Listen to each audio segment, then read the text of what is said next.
ابو سعید ابوالخیر سے کسی نے کہا، کیا کمال کا انسان ہوگا وہ جو ہوا میں اڑ سکے؟ ابو سعید نے جواب دیا، یہ کون سی بڑی بات ہے، یہ کام تو مکھی بھی کر سکتی ہے، اور اگر کوئی شخص پانی پر چل سکے تو اس کے بارے میں آپ کیا فرماتے ہیں؟ اس شخص نے پھر سوال کیا۔ ابو سعید نے فرمایا، یہ بھی کوئی خاص بات نہیں، کیونکہ لکڑی کا ٹکڑا بھی سطح آب پر تیر سکتا ہے۔ اس شخص نے عرض کیا، تو پھر آپ کے خیال میں کمال کیا ہے؟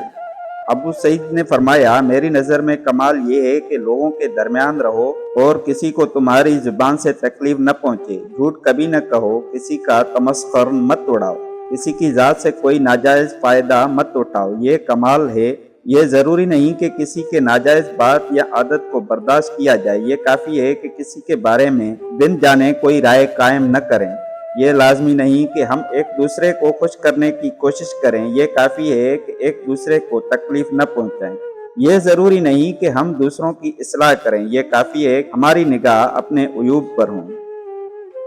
سنہری الفاظ۔ سمندر میں جس شخص نے کبھی غوطہ خوری نہ کی ہو، وہ سمندر کے اندر کے حالات و واقعات کی خبر کیسے دے سکتا ہے؟ اور جو غوطہ زنی کرتا ہو، وہ جا بجا قدرت کے مناظر دیکھ کر حیرانی میں اس قدر غرق ہوا چلا جاتا ہے کہ کچھ بیان کرنا اس کے بس میں نہیں رہتا۔